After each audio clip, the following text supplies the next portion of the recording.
এই জীবনে তিনটি গুরুত্বপূর্ণ শব্দ আছে যা বোঝা আমাদের কাছে খুব গুরুত্বপূর্ণ, এবং এই তিনটি শব্দের নিজস্ব অর্থ আছে।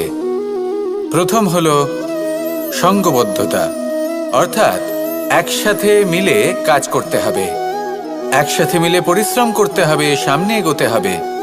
এরকম করতে পারলে আপনার শক্তি বৃদ্ধি পাবে, আপনার ক্ষমতা বৃদ্ধি পাবে, আপনি এগোতে পারবেন এবং অনেক দূরে যেতে পারবেন। দ্বিতীয় হলো আত্মবিশ্বাস। হেরে যাওয়া বস্তুও আবার জিতে নিতে পারবেন। যদি আপনার নিজের আত্মবিশ্বাস থাকে তাহলে আপনি কখনো পরাজিত হবেন না। এবং তৃতীয় হলো অহংকার। জয়লাভ করার পরেও কিন্তু এটা আপনাকে পরাজিত করতে পারে। সেই জন্য জীবনে সঙ্গবদ্ধ হন, আত্মবিশ্বাস রাখুন, কিন্তু কখনোই অহংকার করবেন না। এই অহংকার আপনার থেকে সব কিছু কেড়ে নিতে পারে। এই অহংকারের জন্যই মথুরাপতি কংস নিজের পতনের দিকে অগ্রসর হয়েছিলেন। এই অহংকারকে ত্যাগ করুন আর আমার সাথে ভালোবেসে বলুন, রাধা রাধা। আমরা যখনই কোনো গাছের চারা রোপণ করি তখন সবার আগে পরীক্ষা করে দেখি যে যেখানে আমরা চারা রোপণ করতে চলেছি সেখানকার মাটি আদৌ উর্বর কিনা, সেই মাটি সেই চারাকে বাড়তে সাহায্য করবে কিনা। যখন একটা চারা রোপণের আগে আমরা এত কিছু ভাবতে পারি, তাহলে কাউকে বিশ্বাস করার আগে আমরা কেন ভাবি না? জীবনে কখনো এই বিশ্বাসরূপী চারা কোথাও রোপণ করার আগে বোঝার চেষ্টা করুন যে যার ওপর আপনি বিশ্বাস করতে চলেছেন সে কি আদৌ আপনার বিশ্বাসের যোগ্য কি না। ভেবে দেখুন সেই ব্যক্তি ভবিষ্যতে গিয়ে আপনার বিশ্বাস ভাঙতে পারে কি না। এটাও ভেবে দেখুন যে যাকে আপনি বিশ্বাস করতে চলেছেন তাকে আপনি বিশ্বাস করলে নিজের জীবনের উদ্দেশ্যে আপনি অগ্রসর হতে পারবেন কি না। আর তার জন্য প্রয়োজন সঠিক সিদ্ধান্ত, পরখ করা, কোনটা উচিত কোনটা অনুচিত সেটা বোঝা। আর তাতে কিন্তু আপনি সন্দেহবাতিক হবেন না, তাতে আপনি আরো নিপুণ হয়ে উঠবেন। তাই যদি আপনি নিপুণ হয়ে উঠতে চান তাহলে বোঝার চেষ্টা করুন, পরখ করে দেখুন, কোনটা উচিত কোনটা অনুচিত বুঝুন। আর বিশ্বাস তখনই করুন যখন আপনি 100% নিশ্চিত হবেন যে সে বিশ্বাসের যোগ্য। আসুন আমার সাথে ভালোবেসে বলুন, রাধা রাধা। এই সংসারে সব থেকে বেশি কঠিন কাজ কোনটা? কেউ বলবেন যুদ্ধ করা, কেউ বলবেন ধন অর্জন করা, আবার কেউ বলবেন জ্ঞান অর্জন করা সব থেকে বেশি কঠিন। এবার প্রত্যেক ব্যক্তির নিজস্ব অভিজ্ঞতা আছে আর সেই অনুসারে তার নিজস্ব একটা উত্তর আছে। সাধারণভাবে দেখতে গেলে এই সংসারে সব থেকে কঠিন হলো তপস্যা করা, অর্থাৎ সব কিছু ত্যাগ করে তপস্যায় নিজেকে বিলীন করে দেওয়া। এবার এর থেকে বেশি কঠিন এই সংসারে আর কি বা হতে পারে? এই সংসারে, এই সমাজে, নিজের পরিবারের মধ্যে থেকেও ধৈর্য ধরে সামনে অগ্রসর হওয়া, এটা হলো সব থেকে কঠিন কাজ। কারণ যখন আপনি তপস্যা করেন তখন সেখানে আপনার ধৈর্য ভাঙার মতো কেউ থাকেন না, না কোনো বন্ধু, না কোনো আত্মীয়, না কোনো শত্রু, কেউ না। কিন্তু যখন আপনি এই সমাজে, এই পরিবারে থাকেন, কোনো না কোনো ব্যক্তি এসে আপনার ধৈর্যের বাঁধ ভেঙে দেওয়ার ক্ষমতা রাখেন। তারা আপনার ধৈর্যের বাঁধ ভেঙে দেয়, আর কখনো কখনো তারা অনিচ্ছাকৃতভাবেই সেটা করে থাকেন। কারণ তাদের মানসিকতা আপনার থেকে আলাদা, তাদের কর্ম আপনার থেকে আলাদা, তাদের দৃষ্টিভঙ্গি আপনার থেকে আলাদা, জীবন যাপন আপনার থেকে আলাদা। সেক্ষেত্রে আপনি ধৈর্যচ্যুত হন, প্রসন্নতা আপনার থেকে ছিনিয়ে নেওয়া হয়। সেই জন্য এই সংসারে, এই পরিবারের থেকেও ধৈর্য ধরে সামনে অগ্রসর হওয়া কোনো পর্বতের শিখরে গিয়ে তপস্যা করার থেকেও অনেক বেশি কঠিন। আর যে ব্যক্তি এই সমাজেই, এই পরিবারে, সেই সকল মানুষের মধ্যে থেকে গিয়েও ধৈর্য ধরে অগ্রসর হতে থাকেন, যারা এই কাজটা শিখে নিতে পারেন, তারাই কিন্তু জীবনে আনন্দ লাভ করতে পারেন। এই ধৈর্যই শেষে আপনার জীবনে প্রসন্নতা বহন করে আনবে। তাই ধৈর্য ধরে জীবনের পথে অগ্রসর হন আর আমার সাথে ভালোবেসে বলুন, রাধা রাধা। পাশা নামক এই খেলাটি আপনারা নিশ্চয়ই খেলেছেন, না খেলে থাকলে দেখেছেন, আর যদি দেখেও না থাকেন তাহলে নিশ্চিত রূপে শুনেছেন। মহাভারতের এই মহাযুদ্ধ কোথাও না কোথাও এই পাশা নামক খেলার কারণে হয়েছিল। পাশার এই বিচিত্র খেলা, দান, এইসবের কারণে কেউ নিজের মাথায় রাজ মুকুট পরিধান করেছিলেন, আবার সেখানেই পরাজিত হওয়ার জন্য কাউকে বনবাসও ভোগ করতে হয়েছিল। কিন্তু এই খেলা সমাপ্ত হওয়ার পরে সমস্ত ঘুঁটি আর এই পাশার ছক একই পুটলিতে স্থান পেল। এটাই হলো আমাদের জীবন। এই সংসারে আমরা জয় পরাজয়ের বিষয়ে এতটাই ভাবি, এত চিন্তা করি যে এই জীবনের খেলার আনন্দটাই উপভোগ করতে পারি না। আর অবশেষে কি হয়? কেউ জয়ী হন, কেউ পরাজিত হন, কিন্তু দুজনেই একই স্থানে পৌঁছে যান। প্রত্যেক ব্যক্তি মৃত্যুর পরে একটি নির্দিষ্ট স্থানেই পৌঁছতে বাধ্য, কিন্তু ততক্ষণ এই জীবন, এই খেলা, তার আনন্দ উপভোগ করুন। এই সংসারে সেই ব্যক্তি শ্রেষ্ঠ স্থানে পৌঁছতে পেরেছেন যিনি এই সংসারকে প্রকাশ প্রদান করেছেন, যিনি কখনো জয় পরাজয় এই বিষয়ে ভাবেননি, শুধু এই জীবনের খেলার আনন্দ উপভোগ করেছেন। এটাই আপনিও করুন আর আমার সাথে ভালোবেসে বলুন, রাধা রাধা। রাধা কখনো কখনো আমার জন্য বড়ই সুগন্ধি আতর নিয়ে আসে, পারিজাত ফুলের মালা নিয়ে আসে আমার প্রসাধন করবে বলে, এবং আমার সব থেকে বেশি প্রিয় মাখন নিজে হাতে বানিয়ে আনে আমাকে নিজে হাতে খাইয়ে দেবে বলে, সবকিছু আমাকে প্রসন্ন করবে বলে। কিন্তু আপনি কখনো ভেবেছেন যে এই আতর কিভাবে বানানো হয়? সহস্র ফুলের পাপড়ি একসাথে পিষে নিতে হয়, তারপরে তার থেকে যে রস নিঃসৃত হয় সেই রস দ্বারাই আতর তৈরি হয়। অনেক সংখ্যক ফুলকে অসীম যন্ত্রণা ভোগ করতে হয়, তবে তারা আমার প্রসাধন সামগ্রী হয়ে উঠতে পারে। দুধ থেকে মাখন তৈরি করার জন্য কতটা পরিমাণ মন্থন সহ্য করতে হয় সেটা আপনি জানেন। ঠিক সেই রকমই হলো আমাদের জীবনও। বিপদও আসে, কঠিন পরিস্থিতিও আসে, এর সম্মুখীন হতে শিখুন। মনে রাখবেন, আপনি হলেন সেই দুধ যাকে মন্থন সহ্য করতে হবে মাখন হয়ে ওঠার জন্য। মনে রাখবেন, আপনি হলেন সেই ফুলের মতন যাদের পিষ্ট হতে হবে সুগন্ধি আতর হয়ে ওঠার জন্য, যাকে এই সংসার পছন্দ করে। কখনো কখনো জীবনে আপনার সাথে খারাপ শুধুমাত্র এই কারণে ঘটে যাতে আপনার শ্রেষ্ঠ রূপ এই সংসারের সামনে আসতে পারে। শুধুমাত্র কঠিন পরিস্থিতি এবং বিপদকে একটা সুযোগ হিসেবে দেখার চেষ্টা করুন। আপনার জন্য এই সংসার বদলে যাবে, সংসারকে দেখার দৃষ্টিভঙ্গি পাল্টে যাবে, আপনার ভাগ্য পাল্টে যাবে, আর এই মন প্রসন্ন হয়ে বলবে, রাধা রাধা। প্রত্যেক মানুষ নিজের জীবনে দুঃখ অনুভব করেন। প্রত্যেকের দুঃখ আলাদা হতে পারে। কারোর মনে এই দুঃখ থাকে যে সে তার বাবা মায়ের সব ইচ্ছে পূরণ করতে পারেননি। কেউ এটা ভেবে দুঃখ পান যে সে চিরকাল সদাচার করেছেন, সৎকর্ম করেছেন, কিন্তু তাও তাকে দুরাচারী বলে মনে করা হয়। কেউ এটা ভেবেও দুঃখ পান যে তার সামনে যে ব্যক্তি রয়েছেন তার চোখে তিনি শত্রু হয়ে উঠেছেন বা দুষ্ট হয়ে উঠেছেন, যেখানে তিনি হয়তো কোনো অনুচিত কাজই করেননি। এবার এই সমস্ত বিষয় নিয়ে ভেবে নিজের ব্যক্তিত্ব নিয়ে সন্দেহ প্রকাশ করবেন না। যদি নিজের ব্যক্তিত্ব নিয়ে কোনো সন্দেহ থেকে থাকে তাহলে কর্ম সংক্রান্ত প্রশ্ন করুন যে আপনি যা করেছেন তাতে কি উচিত ছিল, কি অনুচিত ছিল। যেটা প্রয়োজন সেটা এটা বোঝার যে আপনার অন্তর্মন, আপনার বিবেক আপনাকে কি বলছে, আর আপনার অন্তর্মন আর আপনার বিবেক আপনাকে যেটা করতে বলবে শুধু সেটাই করুন। আর তারপরে এই সংসার কি বলবে, কি ভাববে সেসব নিয়ে ভাবতে যাবেন না, কারণ এই সংসার তো ঈশ্বরকেও প্রশ্ন করে থাকে, ঈশ্বরকেও দোষী মনে করে। কখনো কখনো যখন কোনো ঘটনা মানুষের ইচ্ছা অনুযায়ী ঘটে না, তখন মানুষ এটা বলে যে, হে ঈশ্বর, আপনি আমার পাশে থাকলেন না, আপনি বড়ই কঠোর, এটা আপনার দোষ।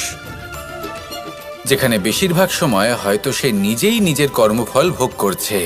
আর কখনো কখনো ঈশ্বর হয়তো তার জন্য আরো ভালো কোনো পরিকল্পনা করে রেখেছেন, কিন্তু মানুষ সেটা বুঝতে পারে না। তাই দিনের শেষে যেটা প্রয়োজন সেটা হলো নিজের মনের কথা বুঝতে হবে। আপনার বিবেক কি বলছে শুধু সেটাই করুন আর সামনে এগোতে থাকুন। আমার সাথে ভালোবেসে বলুন, রাধা রাধা। পরিবর্তন, এটা হলো সৃষ্টির অমূল্য নিয়ম। এই সংসারে সবকিছু সময়ান্তরে পরিবর্তিত হয়, এই সময়ও পরিবর্তিত হয়। পরিবর্তন চিরকাল হয়ে এসেছে আর চিরকাল হতে থাকবে, কিন্তু এবার আমরা সেই পরিবর্তন কিভাবে লাভ করব যেটা আমাদের প্রয়োজন, যেটা আমরা চাই। আমরা জীবনে বিকাশ চাই। এই বিকাশ কিভাবে লাভ করতে পারি? এই প্রকৃতি কিন্তু আমাদের অত্যন্ত উত্তম উদাহরণ দিয়ে বুঝিয়েছে। একটি বিন্দুর উদাহরণ দিয়েছে যা ভবিষ্যতে একটা বিশাল নদীর আকার ধারণ করে। এটা কিভাবে হয়? মেঘ থেকে একটি বিন্দু ঝরে পড়ে সেই পর্বতের ওপর যেখানে হিম আছে। সেই হিমের সংস্পর্শে আসা মাত্র সেই বিন্দুর সাথে আরও বেশ কিছু বিন্দু যুক্ত হয়। তারপর তারা অগ্রসর হয়, আরও কিছু বিন্দু যুক্ত হয়, আস্তে আস্তে একটা ক্ষীণ ধারার রূপ ধারণ করে এবং সেটাই ভবিষ্যতে আরও এগোতে থাকে। অনেকটা যাওয়ার পর যখন অনেক সংখ্যক বিন্দু একসাথে যুক্ত হয় তখন সেটা বিশাল নদীর আকার ধারণ করে। এবার আমরা মানুষ বলে আমাদের সাথে এই নিয়মের অন্যথা হয় তা নয়। আমরাও এই প্রকৃতির অংশ, আমাদের ক্ষেত্রেও একই নিয়ম প্রযোজ্য। যখন পরিশ্রম করে অনেক সংখ্যক বিন্দু আমরা একত্রিত করব তখনই পরিবর্তনের নদী প্রবাহিত হবে। প্রয়োজন হলো নিরন্তর পরিশ্রম করা এবং ধৈর্য ধরা। এটা করতে থাকুন, জীবনে সব কিছু লাভ করতে পারবেন, কারণ প্রকৃতি আমাদের এটাই শিখিয়েছে। আর আমরা এই ব্রহ্মরই একটি অংশ, যার দ্বারা এই ব্রহ্মাণ্ড নির্মিত। আসুন আমার সাথে ভালোবেসে বলুন, রাধা রাধা। কখনো এই প্রকৃতির দিকে তাকিয়ে থাকবেন। এই প্রকৃতি অনেক ধরনের শিক্ষা দেয়। কোনো একটা গাছকে দেখুন কিভাবে সে মাটি থেকে জল শুষে নেয়। সে ঝড় হোক বা হোক কড়া রোদ সব সহ্য করে এবং অবশেষে সে ফল ধারণ করে। আর সেই ফল উৎপন্ন করার পরে সে ফল কিন্তু সে নিজে গ্রহণ করে না, এই সংসারকে প্রদান করে, যাতে পশু পাখি মানুষ তারা এই ফল গ্রহণ করে শক্তিশালী হয়ে উঠতে পারে, সুস্থ থাকতে পারে।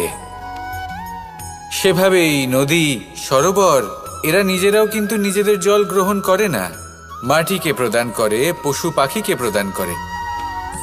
সূর্য নিজেও নিজের জন্য প্রজ্বলিত হয় না,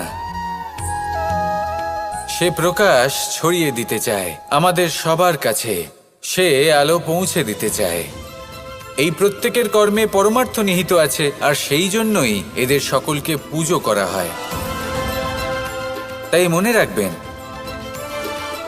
আপনার কাছে জীবন যাপনের অতিরিক্ত যা কিছুই আছে তা পরমার্থের জন্য। তাহলে তার সদ্ব্যবহার করুন আর আমার সাথে ভালোবেসে বলুন, রাধা রাধা। আমরা প্রত্যেকেই অবশ্যই এমন সময় দেখেছি যখন অনেকগুলো সমস্যা একসাথে আমাদের জীবনে এসে পড়ে। সমস্যা আমাদের প্রত্যেকের জীবনেই থাকে। আমরা তার সমাধান খুঁজতে চেষ্টা করি, কখনো সমাধান খুঁজে পাই, আবার কখনো যতই চেষ্টা করি না কেন কোনো সমাধান খুঁজেই পাই না। আর যখন এটা হয় তখন মানুষ অত্যন্ত বিচলিত হয়ে পড়েন।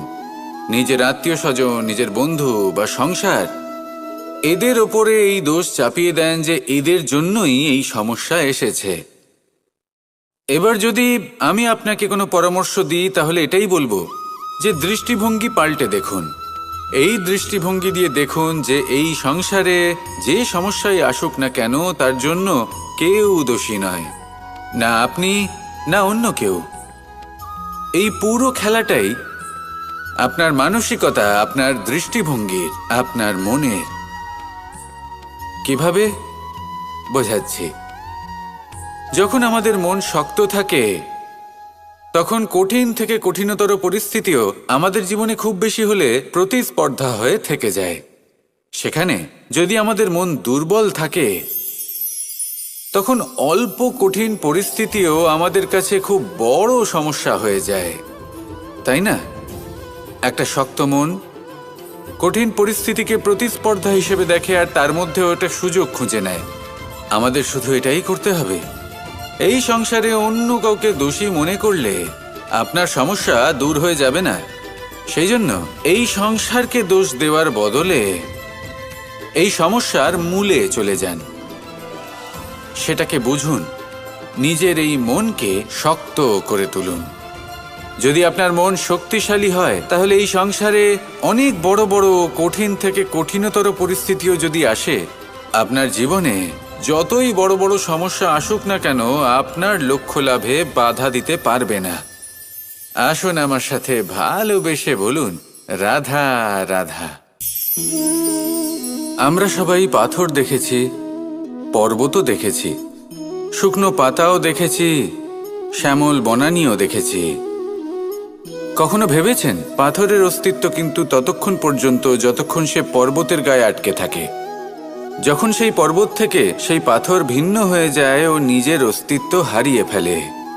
আস্তে আস্তে কখনো পাথর কেটে বা কখনো পিষ্ট হয়ে সেই পাথর আস্তে আস্তে মাটিতে পরিণত হয় এবং পূর্ণরূপে নিজের অস্তিত্ব হারিয়ে ফেলে। এটাই পাতার সাথেও হয়। এই পাতা যতক্ষণ গাছের ডালের সাথে যুক্ত ততক্ষণ তার অস্তিত্ব থাকে। যখনই ডাল থেকে বিচ্ছিন্ন হয়, সেও নিজের অস্তিত্ব হারিয়ে ফেলে। আর এটাই আমাদের সাথেও হয়। যতক্ষণ আমরা নিজেদের আপনজনের সাথে যুক্ত থাকি, আমাদের অস্তিত্ব বজায় থাকে। যখন আপনজনদের সাথে সম্পর্ক ছিন্ন করি, তখন আমরাও আমাদের অস্তিত্ব হারিয়ে ফেলি। এবার এই সংসারের প্রত্যেক ব্যক্তি স্বতন্ত্র থাকতে চান, আর অনেক ব্যক্তি স্বতন্ত্র থাকবেন বলে আপনজনদের দূরে করে দেন আর তাদের সাথে এই সম্পর্ক ছিন্ন করেন। এটা কি সত্যি প্রয়োজন?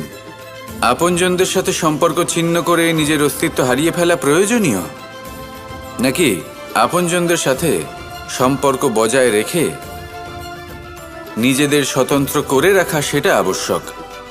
নির্বাচন আপনারই। আসুন আমার সাথে ভালোবেসে বলুন, রাধা রাধা। আপনি কি কখনো নৌকা যাত্রা করেছেন? করে না থাকলেও নিশ্চয়ই দেখেছেন যে এই জল যা নিজের অন্তরে সব কিছু সমাহিত করে নিতে পারে, এই নৌকা সেই জলের ওপরেই ভেসে থাকে। নদীর স্রোত কাটিয়ে সে সামনে অগ্রসর হয়। কিন্তু যদি এই নৌকায় কোনো ছিদ্র হয়, তাহলে কিন্তু সেই নৌকা ডুবে যাবে। আর এতে কোনো তফাৎ হবে না যে সেই ছিদ্র ছোট নাকি বড়, নৌকা ডুবে যাবে। এই ছিদ্র হলো আমাদের জীবনে আমাদের অপগুণ, আমাদের দোষ, আমাদের বিকার। কখনো এটা ভাববেন না যে এই দোষ খুবই ছোট, এতে কিছুই যাবে আসবে না। না, সেই ছোট দোষ, সেই ছোট বিকার যদি সেটাকে শুধরে না নেন, তাহলে সেটা আপনাকে আপনার পতনের দিকে নিয়ে যাবে। শেষ পর্যন্ত এটা আপনার ওপর নির্ভরশীল যে আপনি কি চান। আপনার জীবনের এই নৌকা এভাবেই ডুবে যেতে দেখবেন, নাকি নিজেকে শুধরে নিয়ে সেই নৌকার সেই ছিদ্রটাকে ভরিয়ে তুলতে চাইবেন? নির্বাচন আপনার। আসুন আমার সাথে ভালোবেসে বলুন, রাধা রাধা। জল, জলই পৃথিবীতে বেঁচে থাকার জন্য আবশ্যক তো বটেই, কিন্তু এই জল আমাদের একটা অত্যন্ত গুরুত্বপূর্ণ শিক্ষা প্রদান করে। কখনো এই জলকে দেখেছেন? যে পরিস্থিতিতেই এই জল প্রবাহিত হোক না কেন, এর উপর যা কিছুই প্রভাব থাকুক না কেন, এর পথে যতই বাধা আসুক না কেন, তার মধ্যে থেকে ও নিজের পথ ঠিক বের করে নেয়, কিন্তু নিজের প্রবাহ থামতে দেয় না, ক্রমাগত অগ্রসর হতে থাকে। সেরকমই একটা শিক্ষা যেটা আমরা জল থেকে পেয়ে থাকি, তা হলো এটা: আমরা যখন জলের দিকে তাকাই, তখন আমরা নিজের প্রতিবিম্ব দেখি, স্পষ্টভাবে দেখতে পাই। কিন্তু তখনই দেখতে পাই যখন এই জল শান্ত থাকে, স্থির থাকে। যদি এই জল অশান্ত হয়ে থাকে, স্থির না হয়, তাহলে আমরা এতে নিজের প্রতিবিম্ব দেখতে পাই না। এটাই আমাদের মনের সাথেও হয়ে থাকে। যখনই জীবনে কোনো সংকট আসে, যদি আমরা শান্ত মনে, স্থির মনে সিদ্ধান্ত নিই, তাহলে সেটা এমন একটা শীতল সিদ্ধান্ত হবে যেটা আমাদের ভবিষ্যৎকে একটা শ্রেষ্ঠ স্থানে নিয়ে যাবে। যদি এই মন অশান্ত হয়, বিচলিত হয়, পীড়িত হয়, দুঃখিত হয়ে থাকে, রুষ্ট হয়ে থাকে, তাহলে অনেক সময় আমরা এমন সিদ্ধান্ত নিই যেটা আমাদের জন্য অনুচিত প্রমাণিত হয়। যখন আপনি ক্রুদ্ধ ছিলেন বা দুঃখের বশে ছিলেন, তখন অনেক সময় হয়তো এমন সিদ্ধান্ত নিয়েছেন যেটার জন্য ভবিষ্যতে আপনি অনুশোচনা করেছেন। এবার দেখুন, এই আবেগগুলো থেকে আমরা পালাতে পারবো না, কিন্তু এই আবেগগুলো আপনার উপর কতটা প্রভাব ফেলবে সেটা আমরা অবশ্যই ঠিক করতে পারি। এই মনকে আমরা নিয়ন্ত্রণ করতে পারি। এটাই করুন, চিন্তা করুন, এই মনকে শান্ত রাখুন, স্থির হতে চেষ্টা করুন, আর তারপরে সিদ্ধান্ত নিন। আসুন আমার সাথে ভালোবেসে বলুন, রাধা রাধা। এই সংসারে ভৌতিক বস্তুরও নিয়তি আছে। যারাই এই সংসারে আসে বা উৎপন্ন হয়, তারা কিছুমাত্র সময় পর্যন্তই এখানে থাকতে পারে, আর তারপরে সেও লুপ্ত হয়ে যায়, অর্থাৎ সে নিজেও এই পঞ্চমহাভূতে সমাহিত হয়ে যায়। আমাদের সাথেও ঠিক এটাই হয়। সেই জন্যই ঈশ্বর দ্বারা প্রদত্ত এই উপহারের বিষয়ে ভাবুন, এই জীবনের বিষয়ে ভাবুন। ঠিক যেমন বিশ্বাস ভঙ্গ হলে কোনো ব্যক্তি আমাদের কাছে অপরিচিত হয়ে যান, ঠিক সেরকমই শেষ নিঃশ্বাস ত্যাগের পর এই শরীরও আমাদের কাছে পরই হয়ে যায়। তাই এই শরীর থাকাকালীন শ্রেষ্ঠভাবে একে সদ্ব্যবহার করুন, এই জীবনে শ্রেষ্ঠ কর্ম করুন।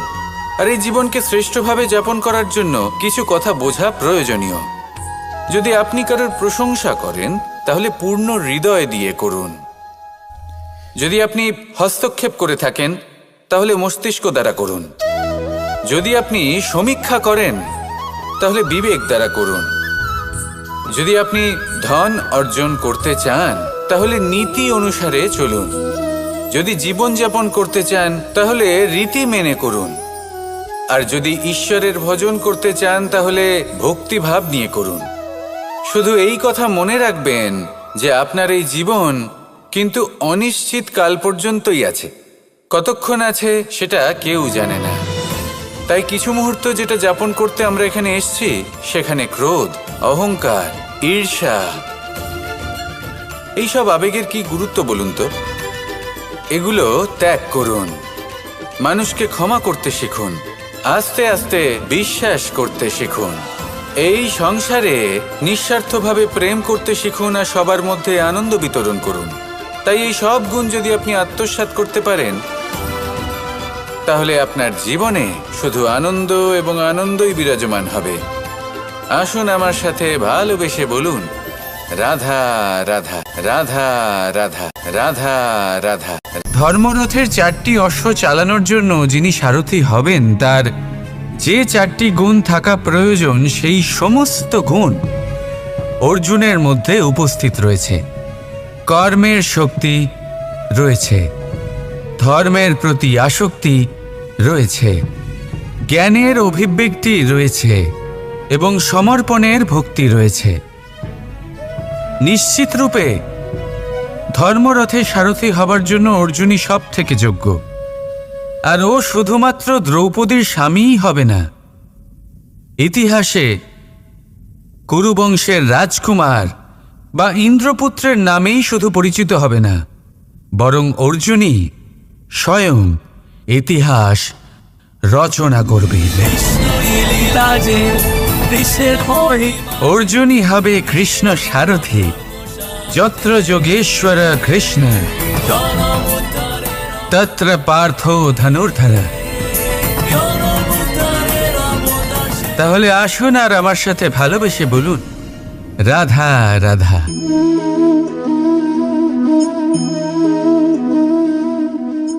আপনার কি মনে হয় আমি কি করছি? আপনি বলবেন আমি প্রদীপ জ্বালাচ্ছি। সঠিক।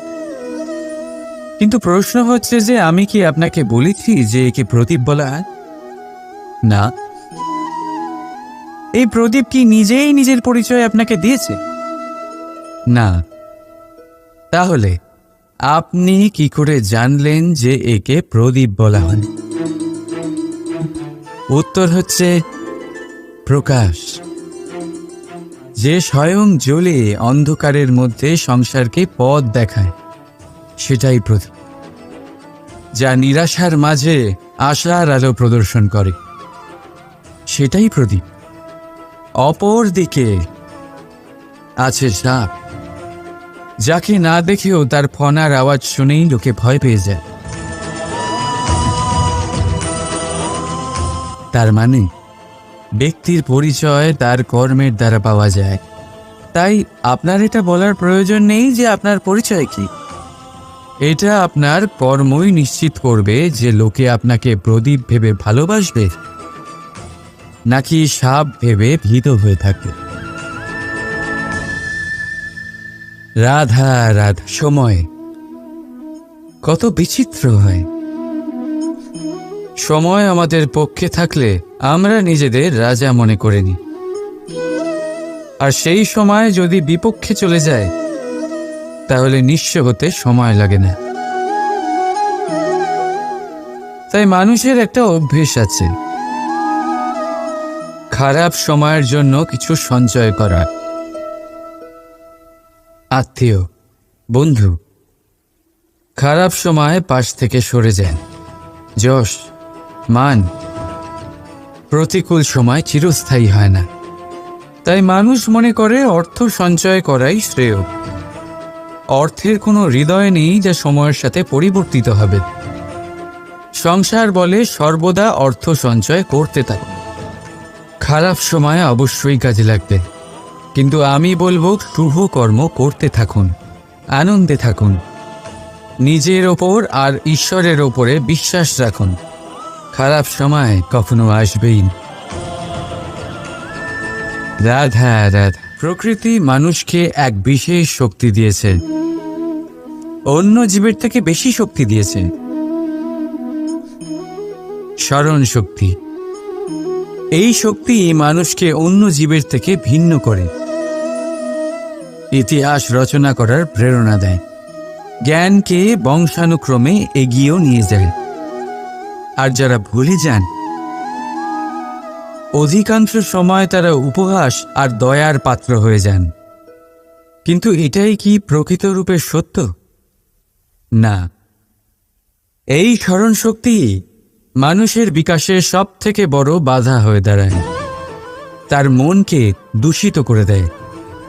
খারাপ অভিজ্ঞতা, কারোর করা বিশ্বাসঘাতকতা, কারোর কটাক্ষ বেশিরভাগ মানুষই ভুলতে পারেন না, আর তারপর প্রতিশোধ নিতে উদ্যত হন। প্রথমে সময় নষ্ট করেন প্রতিশোধের প্রস্তুতিতে, আর তারপর সময় নষ্ট করেন প্রতিশোধ নেওয়ার সুযোগ খুঁজতে। যদি সন্তুষ্টি পেতে চান, যদি জীবনে আনন্দ পেতে চান, তাহলে স্মরণ শক্তির সদ্ব্যবহার করুন। নিজের স্মরণ শক্তিকে চালনা করুন শুধুমাত্র ভালো কথা আর ভালো স্মৃতির দিকে। জীবনে আনন্দ পাবে। রাধা রাধা। মানুষ নিজের পরিবারের জন্য কত কিছুই না করে, দিন রাত পরিশ্রম করতে থাকে যাতে তার পরিবারের প্রয়োজন পূরণের জন্য অর্থ রোজগার করতে পারে। কিন্তু শুধু অর্থ রোজগার করাটাই কি যথেষ্ট? আপনি বলবেন, হ্যাঁ নিশ্চয়ই, অর্থ দিয়ে সব কিছু পাওয়া যায়, বিদ্যা পাওয়া যায়, বাড়ি পাওয়া যায়, ওষুধ পাওয়া যায়, আর কত কিছুই না পাওয়া যায়। এইসব একটা পর্যায় পর্যন্ত সঠিক, কিন্তু একটু মন দিয়ে ভেবে দেখুন, যখন কোনো শিশু অসুস্থ হয়ে পড়ে তখন সে ওই তিক্ত ওষুধ কেন খেয়ে নেয়? এই জন্য কারণ ওর পিতা সেই ওষুধ অর্থ দিয়ে কিনেছে? না, বরং এই জন্য কারণ তার পিতা যে তার সামনে দাঁড়িয়ে, তার ওপরে তার বিশ্বাস আছে, বিশ্বাস আছে যে উনি তার কিচ্ছু হতে দেবেন না। এই বিশ্বাস, এই সংস্কার, এই শিক্ষা কখনো অর্থ দিয়ে পাওয়া যায় না। এইটা পাওয়া যায় সেই সময় থেকে যা মাতা পিতা তাদের সন্তানের সাথে কাটিয়েছেন। তাই জীবনে অর্থ অবশ্যই উপার্জন করুন, কিন্তু নিজের পরিবারকেও সময় দিন, আনন্দ পাবে। রাধা রাধা। কখনো কোনো পাখিকে দেখেছেন? যখন তারা ডিম পাড়তে প্রস্তুত হয় তখন তারা সবচেয়ে আগে একটা স্থান খোঁজে, একটা স্থান যা বর্ষা, রৌদ্র আর শত্রুর থেকে সুরক্ষিত হয়। তারপর তারা বাসা তৈরি করে, তারপরেই ডিম পাড়ে। আর তারপর যখন সেই ডিম ফুটে তার সন্তানদের জন্ম হয়, সে তাদের খাবার খাওয়ায়, তাদের রক্ষণাবেক্ষণ করে। কিন্তু যখন তাদের ডানা গজায় তখন না সে তাদের খাবার দেয় আর না তাদের বাসা বানাতে শেখায়। শুধুমাত্র তাদের উড়তে শেখায় সে। তারপর সেই বাচ্চারা আকাশে উড়তে শিখে নিজেরাই নিজেদের খাবার জোগাড় করতে শিখে যায়, নিজেরাই নিজেদের বাসা বানাতে শিখে যায়। আর আমরা মানুষেরা কি করি? আমাদের সন্তান বড় হয়ে যাওয়া সত্ত্বেও তাদের নিয়ে সর্বদা দুশ্চিন্তা করি। তার জন্য আমরা গৃহ নির্মাণের চেষ্টা করি। নিজের সন্তানকে আরও শক্তিশালী করে গড়ে তোলার বদলে তাকে আমরা দুর্বল করে দিই। জীবনে সেটাই করুন যা একটা পাখি করে। নিজের সন্তানকে আকাশে ওড়ার শিক্ষা দিন, সংস্কার দিন, আর একটা নির্দিষ্ট সময়ের পরে তাকে নিজের আকাশ নির্ধারণ করতে মুক্ত করে দিন। রাধা রাধা। সাগরে সেতু বাঁধার গল্প তো আপনারা নিশ্চয়ই শুনে থাকবেন। রামচন্দ্রের সেনাকে 100 যোজন সমুদ্র অতিক্রম করে লঙ্কায় আক্রমণ করতে হতো। সেতুকার নল আর নীল সেতু বাঁধার উপায় বের করল, কিন্তু প্রশ্ন ছিল সেতু বাঁধা কি করে হবে? সমুদ্র অত্যন্ত গভীর। কত পাথর দেওয়া হলে এই বিশাল সমুদ্র অতিক্রম করা সম্ভব হবে? তখন এক উপায় নির্ধারিত হলো। পাথরের ওপর লেখা হলো রামের নাম। আর যখন সেই পাথরগুলোকে সাগরে ফেলা হলো, সেগুলো ভাসতে লাগলো। এবারে কেউ বলবেন এটা রামচন্দ্রের নামের মহিমা, কেউ বলবেন এটা নারায়ণের কোনো জাদু। কিন্তু না, এটা রামচন্দ্রের সেই গুণ, ওনার ব্যক্তিত্বের সেই মহান দিক যা ওনার প্রতিনিধিত্ব করেছে। তাই সেই পাথরও সাগরে ভেসে ওঠে।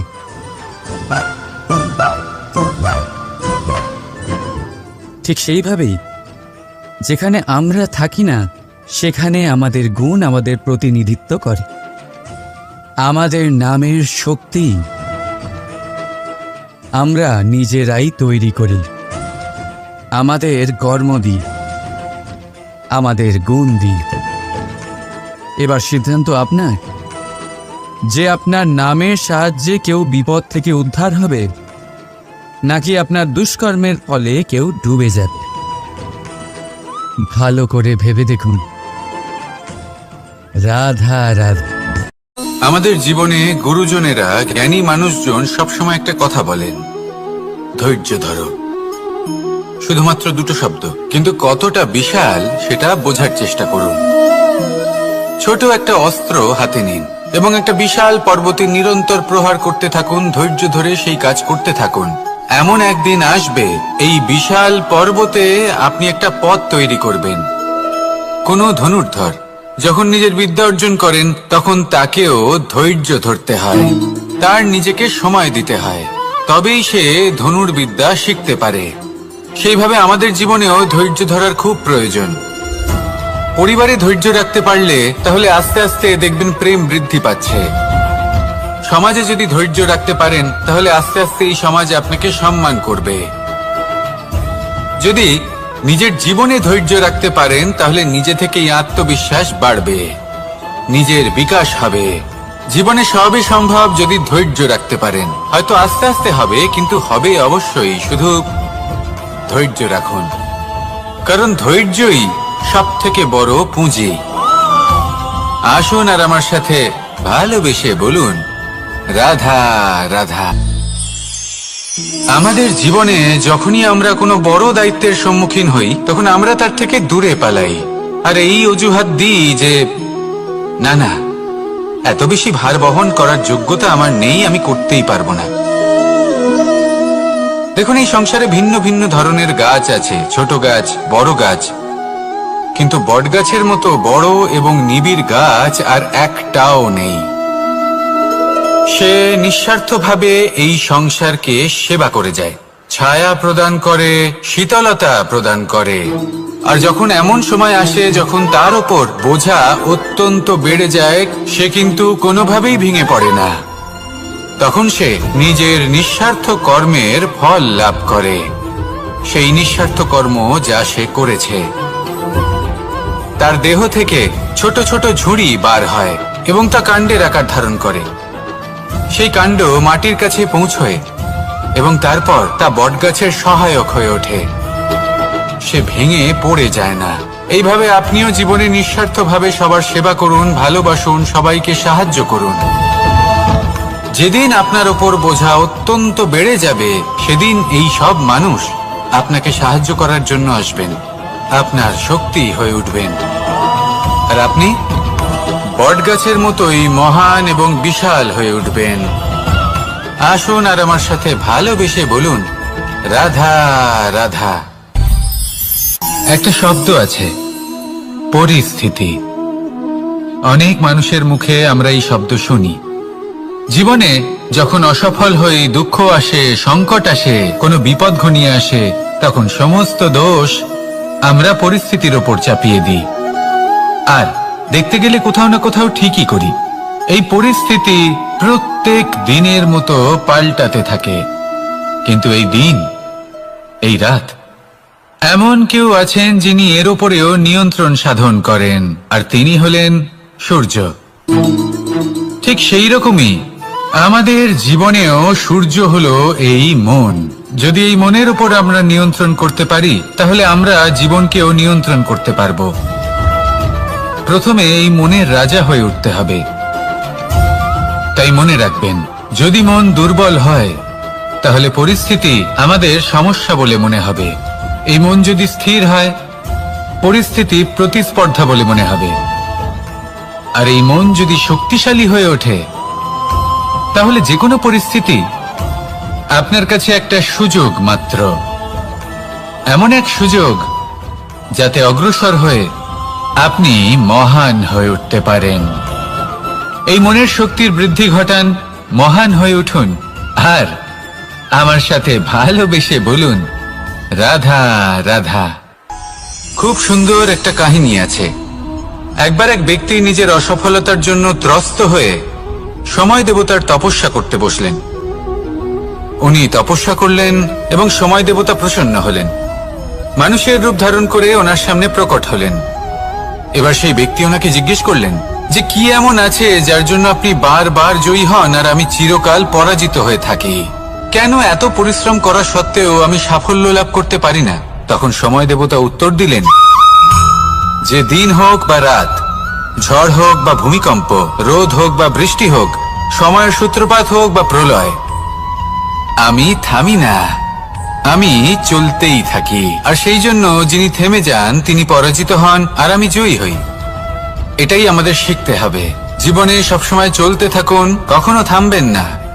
হ্যাঁ, কিছুক্ষণের জন্য বিরতি নিতে পারেন, বিশ্রাম করার জন্য, নিজেকে আরো সশক্ত করে তোলার জন্য, কিন্তু থেমে যাবেন না।